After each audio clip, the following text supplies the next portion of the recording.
armed forces from the Spanish-American War to the Persian Gulf, providing food, shelter, and supplies to disaster victims of the 1881 Thumb Fires, through Hurricane Hugo and the Northern California earthquake, fulfilling the urgent needs of the medical community with the nation's premier blood supply. The American Red Cross is trained, dedicated people you can count on. We are neighbors like you, committed to help people prevent, prepare for, and cope with emergencies right now. From the Bay, Saginaw, and Genesee Lapeer chapters, here is the latest news and information from your American Red Cross. Good morning and welcome to Currents, brought to you by the American Red Cross. My name is Billy Ray Bates, and I'm a volunteer with the Saginaw County chapter of the American Red Cross. On today's episode of Currents, we're going to learn about the talking newspaper, one of the services that the Red Cross provides that not many people may actually know about. With me today, one of my guests is John Jenkins. He is Director of Community Volunteers for the Saginaw County chapter. Welcome, John. Good morning, Billy. It's a pleasure to be here. And also with me today is Gloria Becker. She is one of the subscribers to the talking newspaper program in Saginaw. And I'm most happy to be here. Great. When we come back, we are going to ask John some questions, learn some more about this special program in the Saginaw County.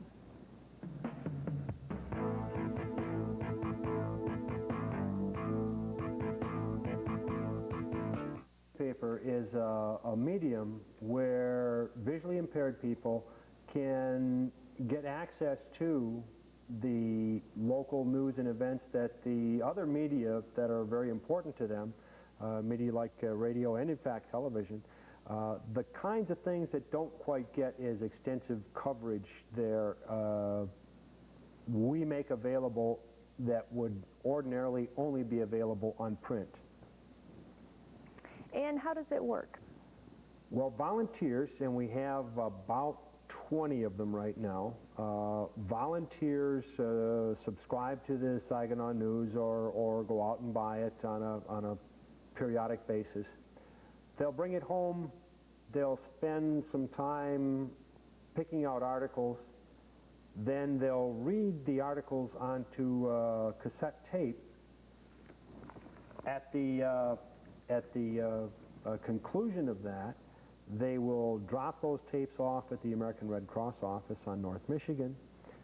We take them, check them over, we duplicate the tapes. Then they go out to visually impaired people in the county. Actually, we even have one subscriber up north. But the person who receives the tape can drop it into their cassette tape player, listen to the Saginaw News from a couple of nights ago, and when they are finished listening to it, they send it back to us. And the best part of all is that it goes free of charge both ways. That's great. Now, this is what the cassette tape looks like. Now, as you know, John, I am involved with the talking newspaper program. I'm one of those volunteers that you talked about that actually reads an issue, certain stories from an issue of the day's paper into a tape like this, and then drops it off at the offices on Michigan Avenue in Saginaw. And can you tell me, what is the farthest distance that a tape like this travels for our program that we have here in Saginaw? We have one subscriber who is presently lives in Cadillac, but he was a Saginaw native and finds that this is one of the ways in which he can keep up with the local hometown news. However, that's right now.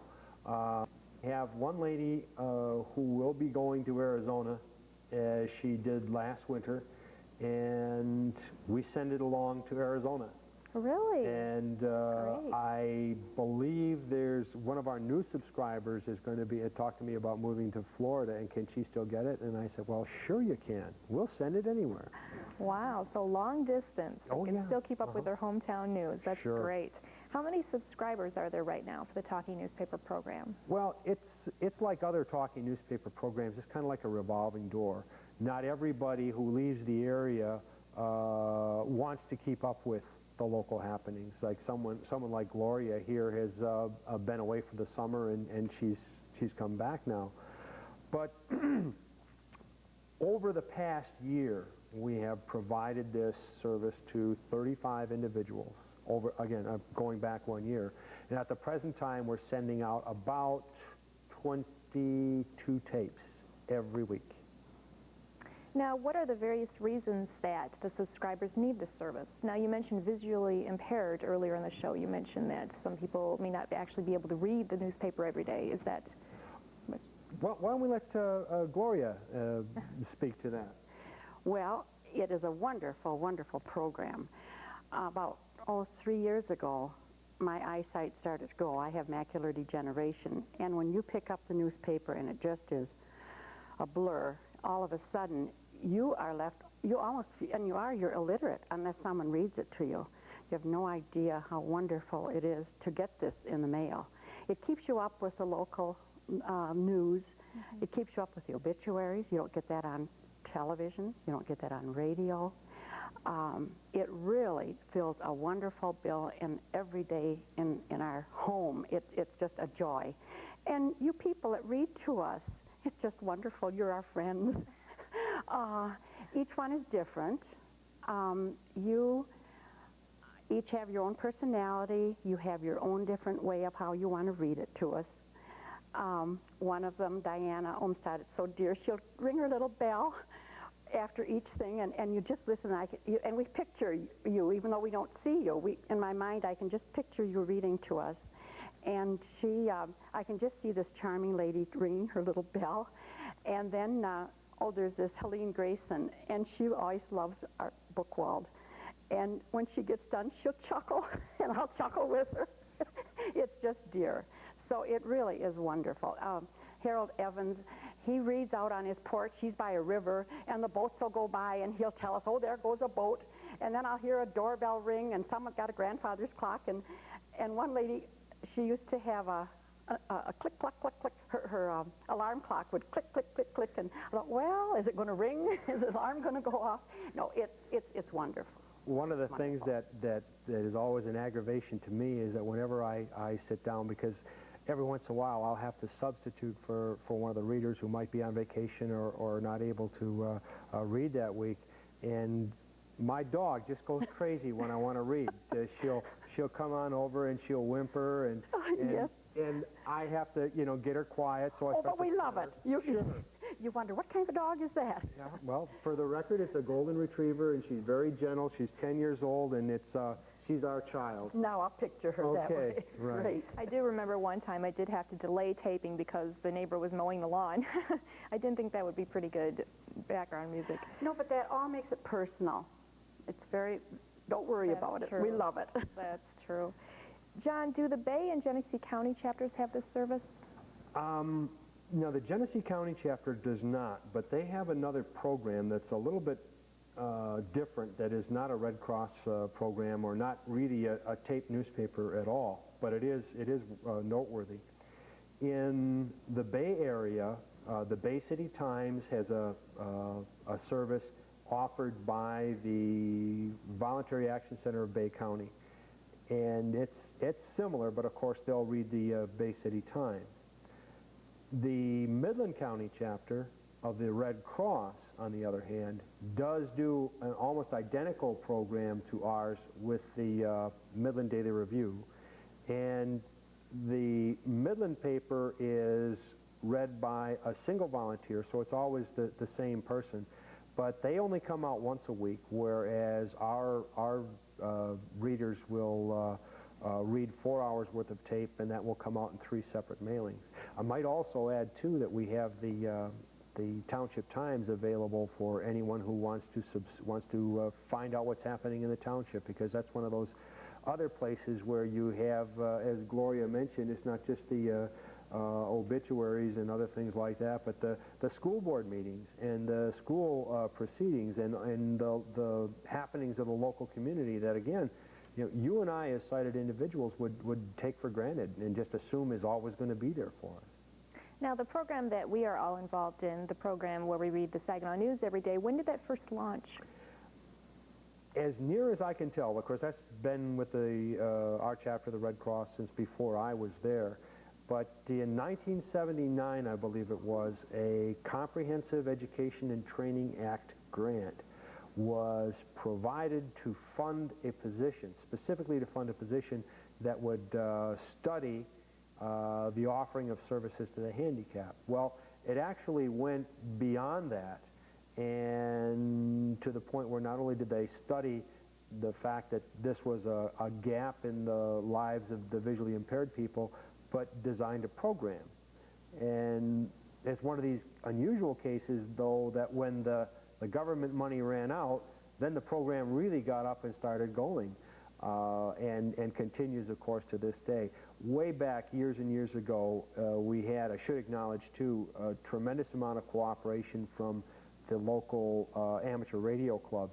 Many of their members were our first readers, and are no longer with the program here. That have dropped out because of time constraints and other things like that. But the very first pioneer volunteers that I want to acknowledge were people like Ward Whalen and Jerry Worley. And of course, some people might know Jerry as the communications director for the city of Saginaw.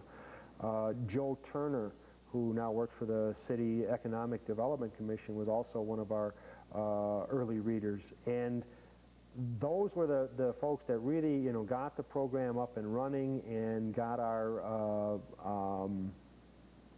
level of professionalism up there, I think. Very used to talking on the radio and things like that, but now, of course, we're far more intense. Back then, they used to do, I think, 2 hours worth of tape a week, and we've more than doubled that.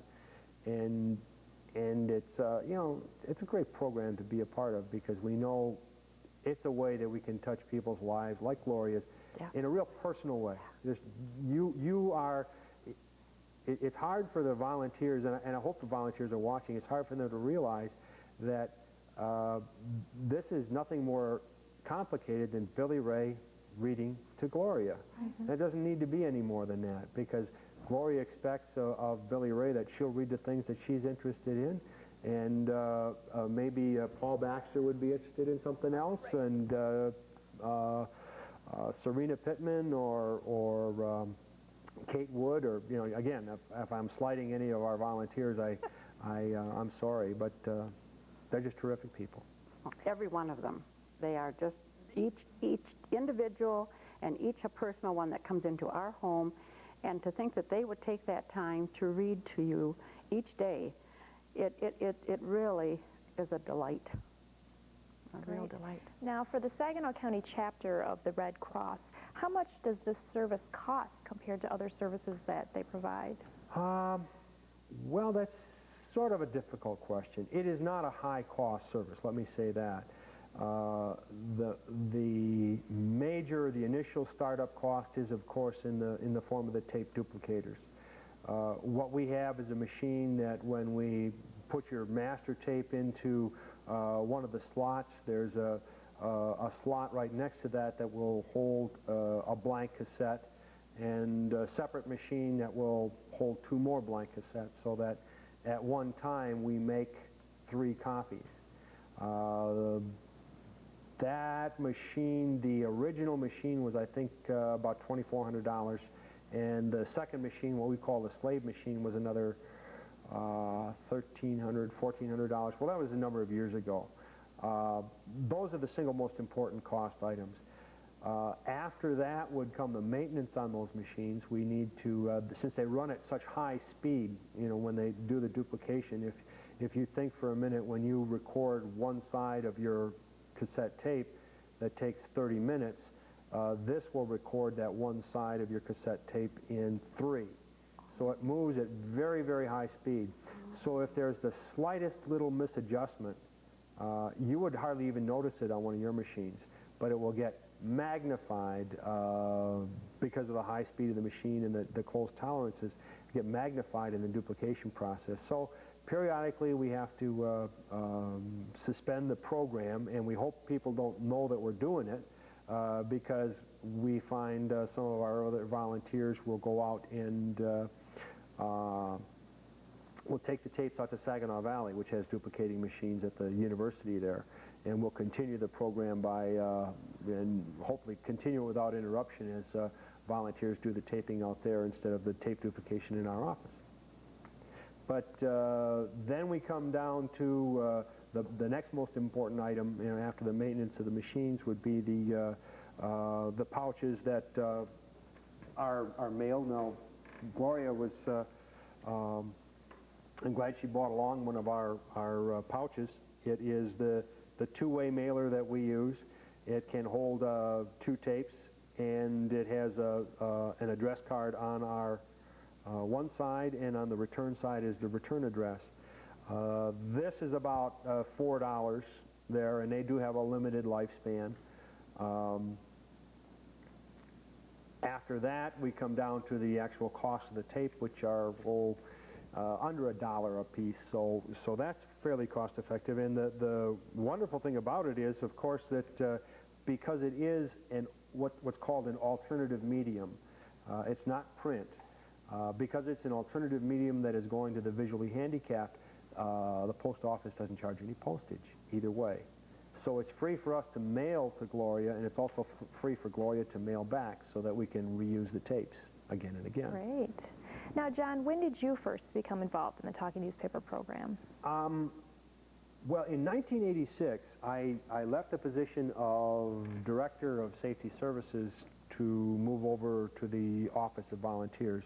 And that was where I came in direct contact with the program there. It was one of the areas that I supervised. And we were looking at what was being done there and how we could improve it. And one of the things is that once people learn about this program and they learn it doesn't take a whole lot of time to volunteer, they can, within certain limits, kind of structure the rest of their lives around it without any major upheaval in lifestyle, that is very popular for them to volunteer. So most of the time we have more volunteers or more people who would like to volunteer than we have spots to put them in. One of the first things that I did after being in the program for a couple of years was to look at, can we do more? And that's where we expanded from providing 3 hours of tape per week to 4. And changing the way that we did business opened up some new slots, and now we have more volunteers involved in this, and it's always thrilling. I would really like, Billy Ray, in the long term, our objective for this is to come out with a daily edition that we duplicate as fast as we get it. We drop it in the mail that same day, and hopefully, at the very least, the day after, it's in the hands of those people that depend on that for their local news. Because that is perhaps a slight drawback in that the time element. We're reading the previous day's paper pretty much. How do you get the tapes? How do you get the tapes to read them? How do they get to our readers?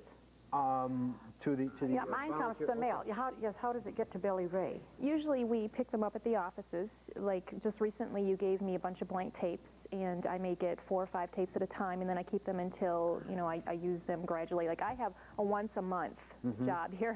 It's 2 days a month that I actually read an issue of the newspaper into a tape, and then my time doesn't come up again until the next month, and so these 4 or 5 tapes will last me 4 or 5 months. You have your own recorder at home? Yes. Oh, all right. Okay. I wondered about that. Yeah. Well, great. This is super. Yeah, okay. Now, earlier we talked about how each of the readers has our own interests and what we like to see in the paper and what we think that would be interesting for the subscribers to hear about. What kinds of things do you like to hear about, Gloria? Well, that's one thing I wonder as a reader. Right.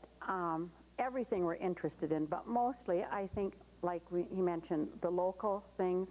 I would say things on, now one man reads all the headlines on the front page, and that's good. He doesn't go into each story, and then he'll usually pick out a story that is from the local, because we can get the national and the state news, on television or on radio, but your local news. So we like local news, the editorials, because it's interesting to see what the Saginaw News is thinking about. The letters to the editor, they're real good. Opening and closings of stores and businesses. When we drive down the street, we can't see a new store has come in, a new store is closing, a new business is here, a new business is closed. We read that or hear that, and oh, that's just interesting, because unless someone is driving and says, oh, look, there's a new store here, there's a new store there, we don't know that. So that is most important. I would say things that are building in the area, that is closed in the area, we're interested in that. Of course, Irma Bombeck and Ann Landers and Dr. Gott were bygone days. because most of us are a little bit older, I think, and there's always something in bygone days. I think the Metro log is important. I guess probably the obituary, but I don't think we need to read the whole thing. If they give the name and give the age and give who they're married to or who their spouse is, you know, then we can call a friend or a neighbor and get the rest, because by that time real often it is over, but we might want to drop a note or call the family. So I think that, and then the spelling is real important, because you might say Reed and you think it's Reese, you know, to spell the name of the obituary of the person who has passed away is real important too. Okay, that's interesting. When we come back, we're going to learn more about the talking newspaper.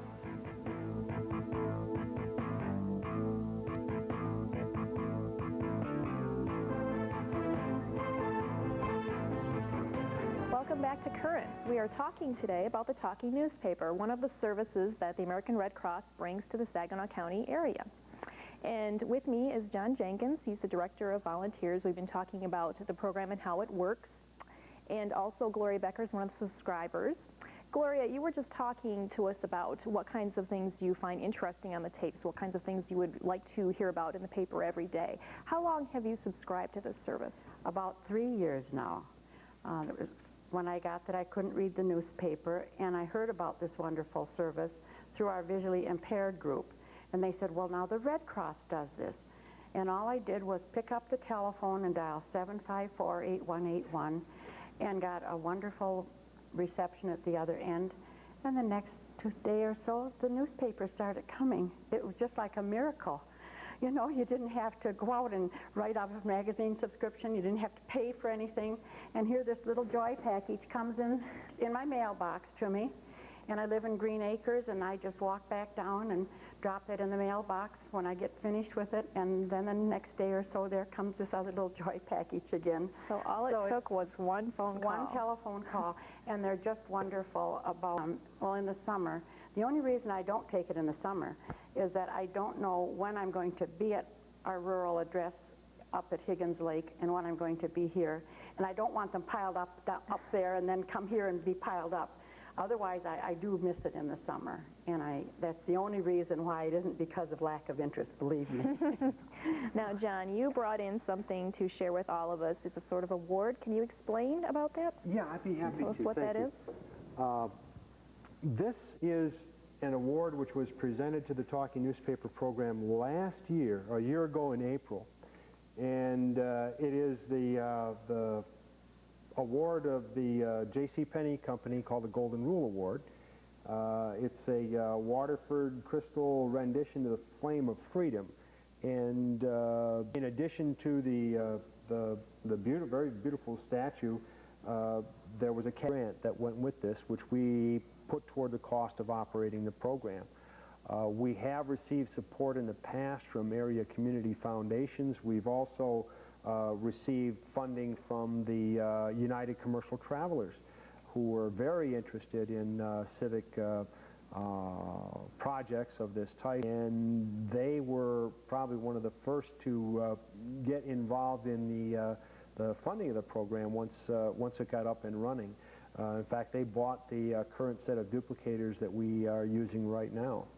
And you know, without their help, without the help of the Penney Company, it'd be a drag, if you will, in the chapter's financial resources. But because of their generosity, we're able to do this, and really, you know, a positive thing is that we can mobilize people like you, and we can provide a service to people like Gloria, and it's at no cost to the chapter. That's great.